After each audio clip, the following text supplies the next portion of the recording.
Assalamualaikum warahmatullahi wabarakatuh. Waalaikumsalam warahmatullahi wabarakatuh. Alhamdulillahirabbil alamin. Wa bihi nasta'in ala umuri dunya waddin. Wassalatu wassalamu ala asyrafil anbiya'i wal mursalin sayyidina wa habibina wa syafi'ina wa maulana Muhammad wa ala alihi wa ashabihi ajma'in, amma ba'du. Rabbi a'udzu bika min hamazati syayatin wa a'udzu bika rabbi an yahdurun. Rabbi shrah li sadri wa yassir li amri wahlul 'uqdatam min lisani yafqahu qawli waj'al li waziran min ahli walhamdulillahi rabbil alamin. Qalu subhanaka la ilma lana illa ma 'allamtana innaka antal alimul hakim. La haula wa la quwwata illa billahil aliyyil azim. Para asatidz, para hujjaj, para tokoh, para orang tua saya, terkhusus kepada Ketua DPR Musyawarah Majelis, para adik keluarga beserta segala pengurus, yang terhormat Bapak Haji Bapak Salim, Bapak RT 06, Bapak Sarmili, Bapak Winarto, Bapak Garuda, dan para jamaah sekalian, para hadirin hadirat yang seluruhnya, mohon maaf saya sebutkan satu persatu, yang selalu diberkahkan dan dimuliakan Allah Subhanahu wa taala. Alhamdulillah wa syukuran alhamdulillah di kesempatan malam hari ini dengan izin Allah dan takdirnya kembali kita hadir dan dihadirkan oleh Allah di majlisnya yang mulia ini dalam nuansa silaturahmi dan ibadah thalabul ilmi. Mudah-mudahan silaturahmi yang kita kerjakan membawa keberkahan buat kita semua. Berkah iman, berkah ilmu, berkah amal, berkah umur, berkah rezeki, dan berkah-berkah yang lainnya. Dan ini menjadi wasilah atau manifestasi nanti kembali dari berkah oleh Allah di saat kita disilaturahmikan di dalam surga nanti. Amin ya Allah. Ilmu yang tak bosan-bosan kita cari, bermanfaat untuk dunia, agama, sampai akhirat kita, yang dapat menyempurnakan dan memaksimalkan rangkaian ibadah kita, sehingga apapun ibadah yang kita lakukan berdasarkan ilmu diterima dan diridai oleh Allah Subhanahu wa taala. Shalawat dan salam tercurah keharibaan baginda alam Nabi Muhammad sallallahu alaihi wasallam. Terima kasih kepada segenap hadirin hadirat rahimahullah. Tanpa panjang kalam, pada waktu semakin larut-malam kita memanfaatkan waktu sebaik-baiknya dengan melanjutkan pelajaran yang lalu masih berbicara tentang zakat fitrah atau zakat secara keseluruhan, baik itu zakat fitrah maupun zakat mal. Syarat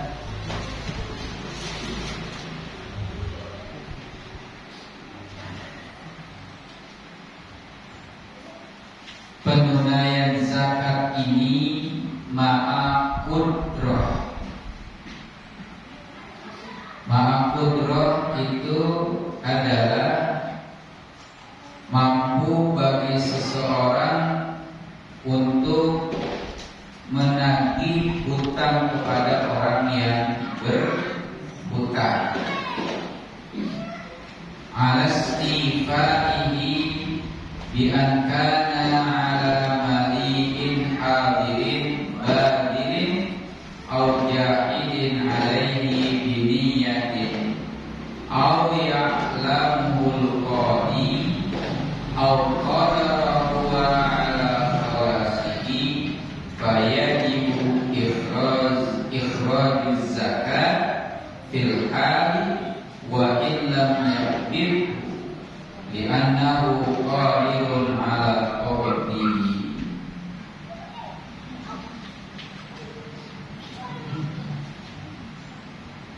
Yaitu mampu menagih hutang.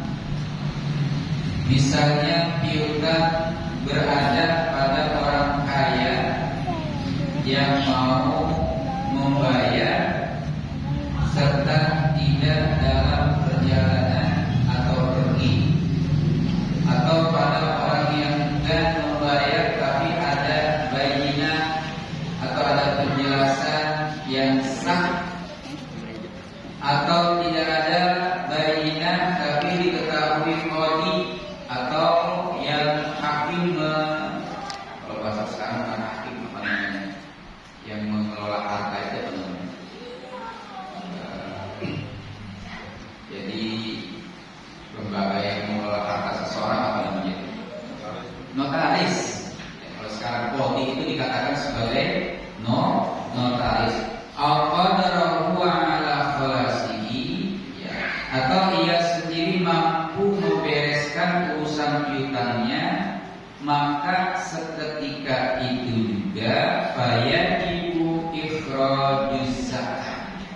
Dia itu wajib menunaikan zakatnya. Fil hal wa in lam yaqbidhu, sekalipun ia sendiri lam yaqbidhu, belum memegang dan menggenggam atau belum menerima bayaran piutangnya, li'annahu qadirun ala qabdi, karena ia telah berkuasa dan dikuasakan untuk mengambilnya.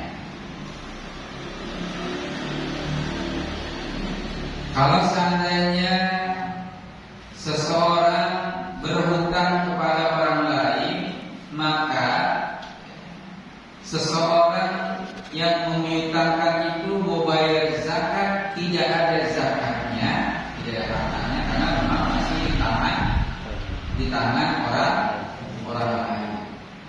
Kalau ada kejelasan dia mau bayar, ya, kalau ada penjelasan bahwasanya dia akan menunaikan hutangnya, maka itu berarti hutang yang ditagihnya akan dia pegang, meskipun dia sendiri belum memegangnya.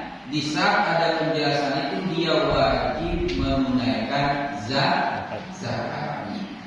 Ini bagi yang punya uang banyak, ya, mungkin dipinjamkan kepada orang lain, ya, karena dipinjamkan sama orang lain, uangnya nggak dipegang. Sementara yang dipinjamkan itu udah melebihi batas nisab emas 96 gram. Dia mengeluarkan zakatnya, uangnya kagak ada, karena dipakai sama orang lain. Kalau seandainya memang ada kejelasan, meskipun dia belum memegang uangnya, kemudian dia dapat kepercayaan akan menerimanya, meskipun belum dipegang itu hutangnya atau piutangnya, maka dia tetap berkewajiban membayar zakat benda yang dihutangkannya itu. Yang begini tuh? Gimana? Yang punya uang. Yang punya uang. Yang punya uang. Kan seharusnya dia mau bayar zakat. Itu uangnya udah sampai nisab 96 gram emas. Tapi dipinjamkan sama orang lain, kagak dibayar-bayar. Ya, nggak dibayar-bayar, dia mau bayar zakat, kagak ada uang.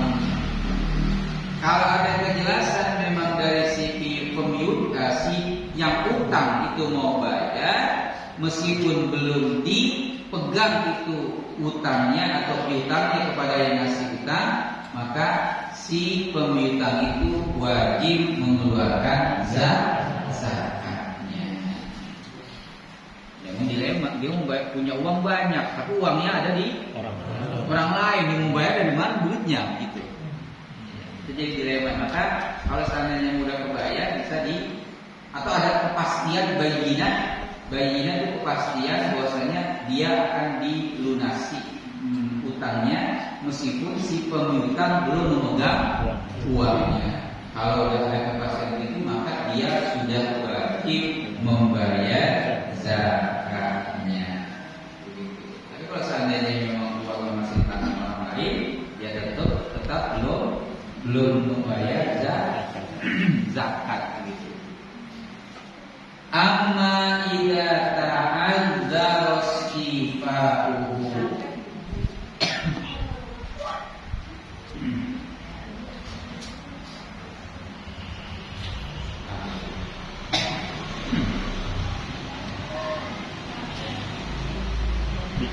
Biki. Apa biki?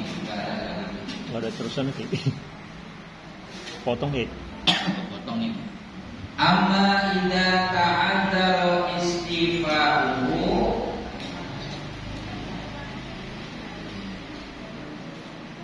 bi'iksarihi aw matlin. Iksar itu susah atau melarat gitu.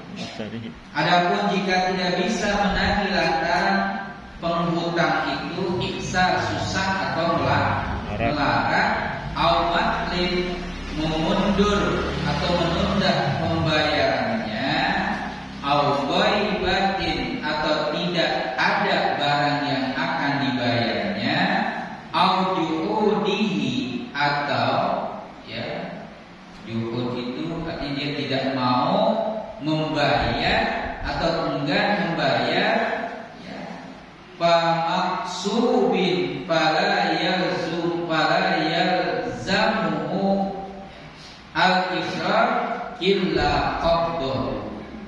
Kalau seandainya ini si yang berhutang itu ta'adzar, dia merasa berhalangan lantaran tidak bisa membayar, bi'iksarihi aw matlin, ya karena dia susah atau karena dia ingin menunda pembayarannya, aw ghaibatin karena dia tidak ada hartanya, au juhudi atau memang sengaja dia tidak mau membayar utang, ya.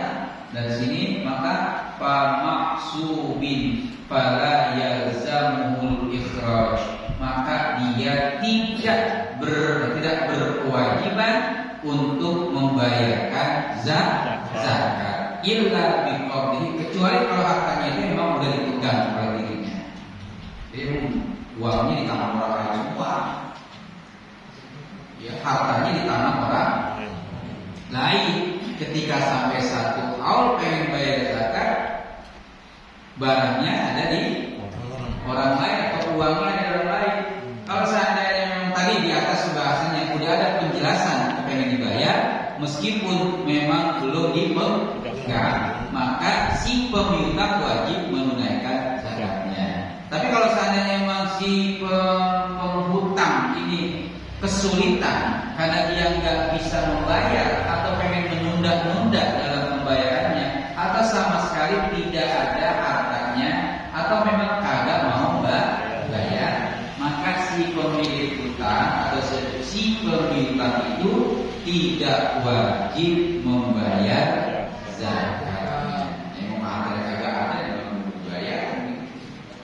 Yang mestinya kagak ada, maksudnya nggak ada itu bukan karena nggak ada hilang, tapi di tangan orang lain.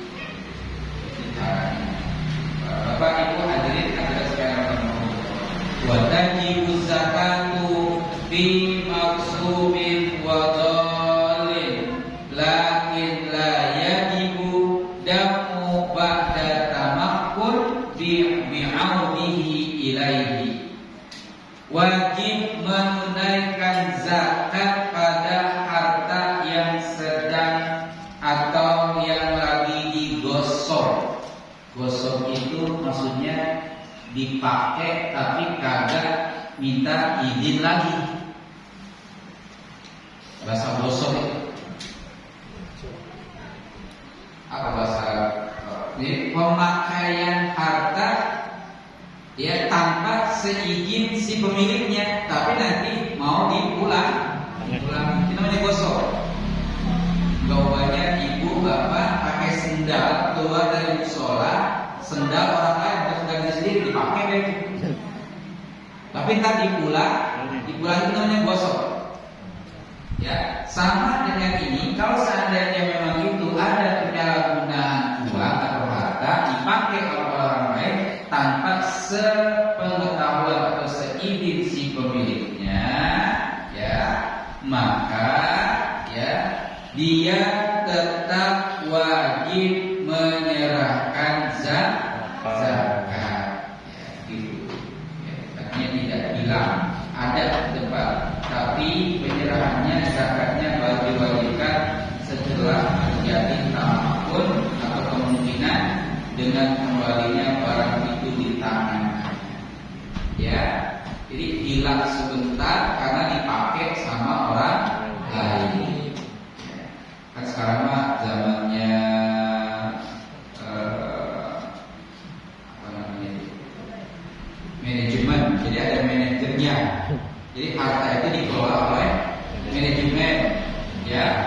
Akhirnya dipakai sama si manajemen itu, ya, yang mengelola harta si A misalkan begitu, tanpa sepengetahuan si A yang memiliki harta itu.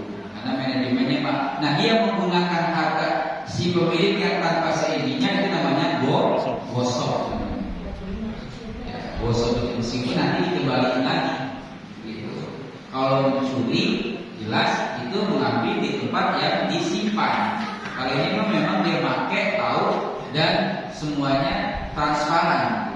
Itu namanya gosok. Jadi seumpama ibu mau sholat, ya, lagi perjalanan nih, mampir di suatu tempat sholat atau masjid, tiba-tiba nggak ada mukena. Nah, di samping musola ada ibu-ibu lagi jemur mukena, ada mukena di jemuran, ya, kagak minjem, kagak apa, kagak ngomong, kagak apa, dipakai itu mukena, itu namanya gosok, meskipun dipulangin lagi. Ya sama kayak tadi pakai sendal siapa pakai kayak gitu. Ini penyakit ini biasanya kalau begini, apalagi di pondok pesantren, kalau satu pakai sendal orang lain, yang lainnya ya sendal-sendalnya mah pakai sendal orang lain lagi. Akhirnya ya gosok, dosanya gosok itu menjalar kemana-mana. Wallahu a'lam bishawab. Nah, kalau barang atau harta digosok oleh seseorang, nanti dibayarkannya kapan? Kalau barangnya itu udah kembali. Ya sama juga dengan tadi hutang.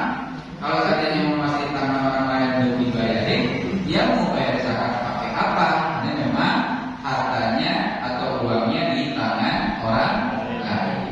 Nah, yang gosok itu juga kalau sudah mengembalikan hartanya, maka itu diwajibkan untuk mengeluarkan zakatnya. Ya, ini para bapak ibu jamaah. Walau asdaqaha nisaba naqdin wa in kana fid dhimmah aw sa'imatin muayyanatin zakathu wujuban idza tammal qawl minal isdaq wa in lam taqdirhu wala wati'ah. Apabila ada seorang wanita atau seorang istri, ya, asdaqoha, diberikan sodak. Sodak itu artinya mas kawin, semisal emas dan perak. Jadi dia dinikahi oleh seorang laki-laki, mas kawinnya berbentuk emas sebanyak 1 on. 1 on berarti kan lebih dari 96 gram. Dengan mas kawin berupa emas 1 on.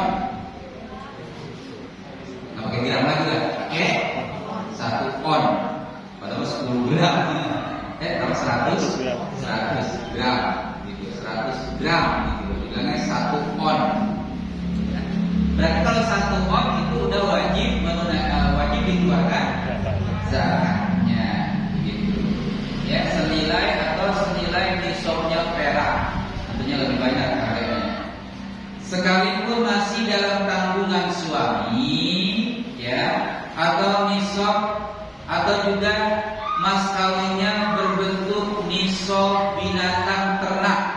Berapa ekor? 5 ekor unta atau 40 ekor kambing. Mas kawinnya berupa 40 ekor kambing. Gitu. Ada nggak kira-kira? Enggak. Ada mungkin di daerah-daerah tertentu begitu. Apa mas kawinnya 40 atau 50 ekor kambing begitu. Ausa imatin muayyanatin zakat wujuban, ya, maka baginya wajib mengeluarkan zakat. Siapa yang mengeluarkan zakat? Si suaminya apa si istrinya? Si istrinya. Karena itu mas kawin udah milik istri. Sudah diserahkan semuanya. Kalau udah dikasih mesin jangan Minta lagi. jangan diminta lagi. Namanya borok dengkul. Borok sikut kecil. Jadi Ida tambah kalau udah sempurna ketemu 1 tahun, maka mas kawin yang senilai zakat emas atau zakat perak atau zakat binatang itu wajib dikeluarkan zakatnya minal isdaq dari mas kawin wa in lam taqbidhu wala wadi'ah, meskipun si istri itu belum menerimanya dan belum pernah disetubuhinya. Kan kalau mas kawin itu, ya, mas kawin itu kalau udah ada akad, nikah, maka mas kawin itu udah milik istri. Ya. Tapi kalau seandainya terjadi perceraian sebelum disentuh, apa maksudnya disentuh itu maksudnya? Ya, sebelum digauli, maka ketentuannya adalah dibagi 2. Kalau terjadi perceraian, jadi misalkan nikah belum disetubuhi begitu. Nah, mas kawinnya kalau terjadi perceraian antara keduanya itu dibagi 2. Tapi kalau udah digauli maka 100% itu mas kawin menjadi milik istri. Kalau udah digauli. Tapi kalau misalkan belum terjadi pergaulan itu, maksudnya belum terjadi hubungan intim, maka terjadi perceraian itu mas kawin dibagi 2, setengah buat mantan istri, setengah buat mantan suami. Meskipun belum kopek-kopek, belum diapa-apain pisah. Nah itu mas kawinnya karena ada akad. Cuma nanti tinggal terserah kesepakatan keduanya. Apakah itu kebaikan keadilan suami diserahkan semuanya buat istri meskipun belum diapa-apain, ataupun si istri bilang yuk dibalikin semuanya kepada si suami karena memang belum diapa-apain. Tapi secara agama itu sudah mutlak dibagi 2 gitu. Ya, kadang-kadang memang belum diapa-apain diambil semua tuh namanya masalahnya diambil semua gitu. Padahal dengan adanya qabil tu nikah, saya terima nikah dan kawinnya, itu berarti kita wajib membayar mahar. Ya, kalaupun terjadi perceraian belum diapa-apain itu gini, maka dibagi 2 lagi itu maharnya. Begitu hadirin hadirat. Ya, kendati pun ini belum diterima maharnya oleh istri, maka dia tetap wajib mengeluarkan zakatnya kalau sudah sampai 1 tahun. Sekalipun ia belum dan belum pernah disetubuhinya, begitu tetap wajib membayar zakatnya. Lakin yushtaratu in kana naqdu fil dhimmah imkanu qawdihi bi kaunihi musiran hadiran. Akan tetapi jika emas dan perak merupakan emas yang dikatakan sebagai emas kawin itu dalam tanggungan atau tidak tunai, karena ada kan orang nikah mas kawinnya mutang, boleh nggak? Ya, saya terima nikahnya Fulana binti Fulan dengan mas kawin 3 miliar. Ya, tunai mutang. Ya, berarti udah sah nikahnya. Ya, itu. Jadi kalau mas perak sebagai mas kawinnya itu merupakan tanggungan atau tidak dibayar tunai, maka dipersyaratkan kemungkinan bisa menerimanya dengan adanya sang suami itu kaya dan ada di tempat. Artinya ya, kalau seandainya memang itu berbentuk utang, ya memang ada tanggungan. Siapa yang ditanggung? Si suami itu. Artinya zakatnya yang mengeluarkan siapa? Siapa yang mengeluarkan? Si suami. Karena emang masih di tangan dia. Belum dikasih gitu. Karena memang mutang. Ya, oleh karenanya itu masih tanggungan si suami, karena dia belum memegang atau belum mengambil atau menguasakan harta mas kawin yang diberikan sejumlah nisab emas atau perak atau binatang.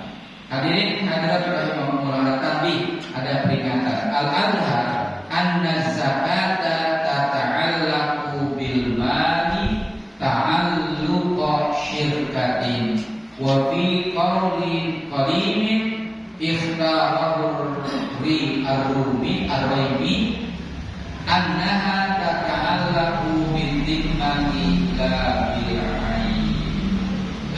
Al-adhar yang pasti atau yang lebih jelas ya, anna zakata sesungguhnya zakat itu adalah tata'allaqu bil mal, adalah yang berkaitan erat dengan harta yang dizakati ya, sebagai kaitan syirkah atau akad perserikatan dagang.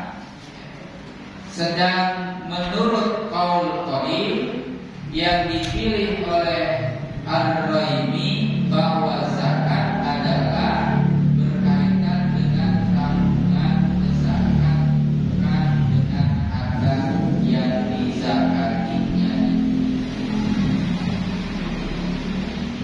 Artinya hadirin hadirat rahimahumullah, kalau menunaikan zakat itu sebetulnya bukan karena titik beratnya kaitannya dengan harta, tapi lebih ditekankan kepada orang yang mengeluarkan zakat. Bukan hartanya yang dizakatinya, tapi orangnya yang dizakatinya. Maka dalam pengeluaran zakat wajib dan tidak boleh dianggap remeh.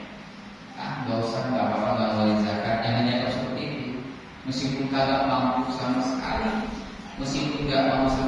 atau bahasa kasarnya dia itu memang berhak menerima zakat dan tidak wajib menunaikan zakat. Tapi yang jelas kalau menunaikan zakat bersadar kepada itu selama-lamanya orang tidak akan mengeluarkan zakat.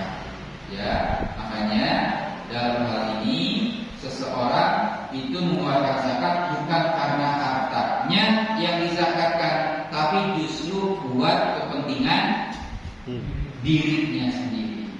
Karena zakat berfungsi tuhrotan lis-shaim, yakni sebagai pembersih bagi si yang berpuasa, dalam hal ini yang mengeluarkan zakat. Gitu. Maka bagaimana cara membersihkan badan kita? Ya tergantung benda yang kita zakatkan. Ibarat kita mandi pakai sabun yang murah. Gimana pakai sabun yang murah? Bagus ya. Masih gatal. Tapi kalau seandainya pakai sabun yang istimewa yang bagus, baunya juga harum, ya, dipakainya lembut, kagak kasar, gitu. Ya. Kalau mandi pakai sabun batangan, gimana? Bisa kasar, bisa ledes, bisa luka, baunya juga nggak sedap. Nah ini yang penting bukan sabunnya, tapi orangnya yang mandi menggunakan sabun itu. Zakat juga demikian, bukannya barang yang dizakatkan yang dipermasalahkan, tapi yang penting adalah yang menzakatkan. Maka tergantung daripada budaya yang dizakatnya. Kalau memang itu istimewa, maka akan baik buat dirinya. Ya insya Allah diterima dan diangkat terus sampai ke arasy Allah Subhanahu wa taala. Oleh karena itu, fa'alal awwal annal mustahiqqa lizakat syarikun bi qadril wajib wa dzalika li'annahu law imtana'a min ikhrariha akhadha al-imamu minhu qahran. Maka menurut pendapat yang pertama, ya, mustahik zakat adalah sebagai sekutu dalam jumlah wajib zakat.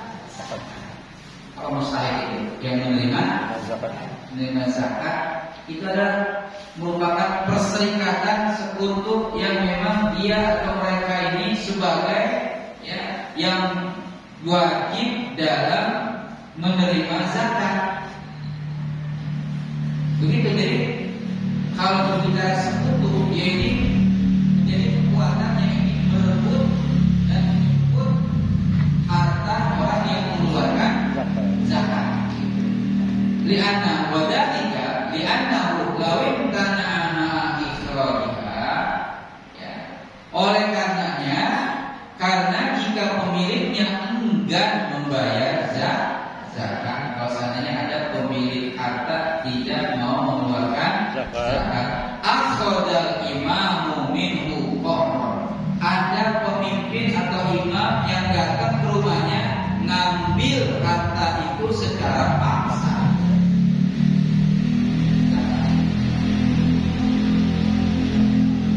Jadi zakat itu bukan dalam artian, ya, bukan berarti kewajiban yang sifatnya ya kalau boleh tidak sudah, tapi menuntut kesempurnaan, jangan sampai ada yang luput. Bila perlu, kalau ada yang enggan mengeluarkan zakat, imam, pemimpin atau yang dikuatkan siapa di sini misalkan dia kekuasaan itu, maka dia wajib datang ke rumah orang tersebut untuk mengambil harta sebagai uang zakat atau harta zakat secara kohron, secara paksa. Makanya firman Allah, khud min amwalihim shadaqatan tutahhiruhum wa tuzakkihim biha. Ambil, ya, dicek berapa jumlah harta yang dimiliki oleh seseorang. Nanti ketahuan di situ kalau seandainya jumlah sekian, berapa banyak yang harus dikeluarkan zakatnya. Begitu. Ini kan kadang-kadang hartanya yang tahu diri sendiri, begitu. Ya, dia tahu diri sendiri, akhirnya dia merasa nggak tahu orang lain kalaupun nggak ngeluarin zakat. Salah begitu. Maka di zaman Khalifah Abu Bakar As-Siddiq, ketika Rasulullah sudah tiada, satu PR beliau ketika memimpin, ya kepemimpinan atau melaksanakan amanah Rasulullah,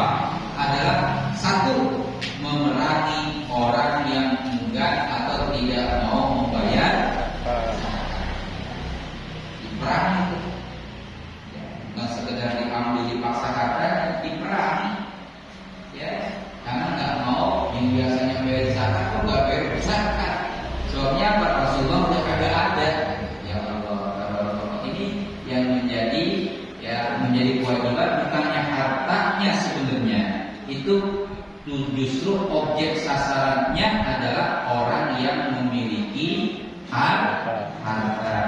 Biar banyak bersih, tutahhiruhum biha wa tuzakkihim, ya, tutahhiruhum wa tuzakkihim biha.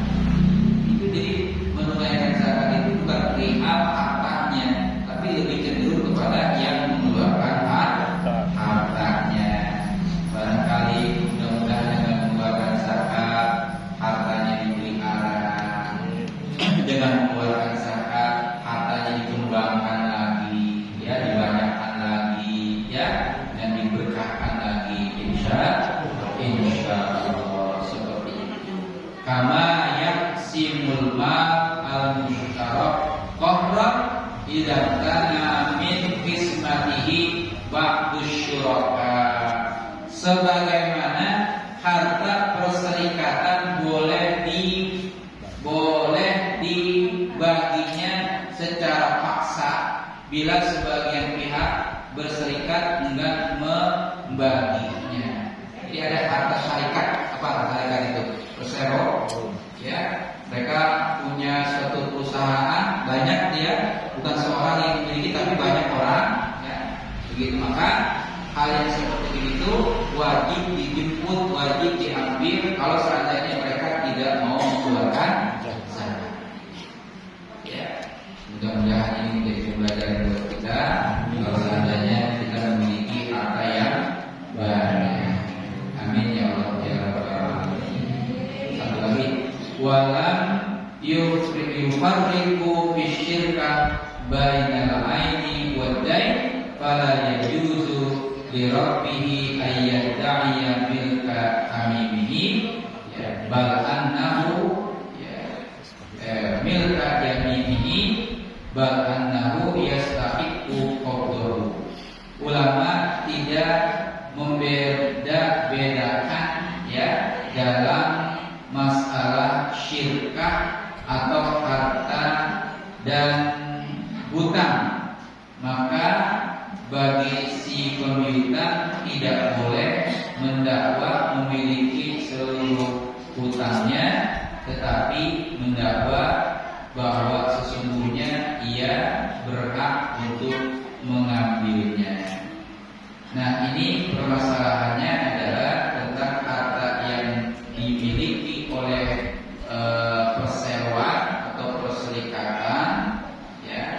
Kemudian dan harta yang hutang tersebut, maka bagi si pemiutang tidak boleh mendakwa memiliki seluruh hutangnya, ya, tidak boleh memiliki seluruh hutangnya, tetapi hendaknya mendakwa bahwa sesungguhnya ia berhak mengambilnya. Artinya si pemiutang hanya berhak untuk mengambil hutang yang diberikan atau dipinjamkan kepada orang lain, ya. Ini tentang zakat fitrah atau zakat harta yang barangkali ada berbentuk perserikatan, ada yang berbentuk milik pribadi yang memang masih di tangan orang lain. Kalau seandainya memang sekali lagi tidak mau mengeluarkan zakat, maka si imam itu pemimpin atau mereka yang dikuasakan itu berhak untuk menjemput harta secara paksa.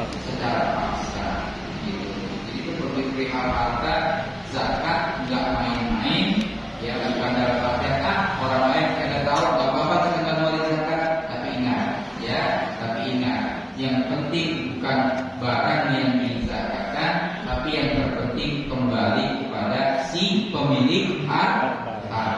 Kita nggak tahu kalau orang nanti yang tidak mengeluarkan zakat apa nanti nasibnya atau apa yang terjadi menimpa kepada dirinya. Ya, wallahu a'lam bishawab. Sampai di sini mudah-mudahan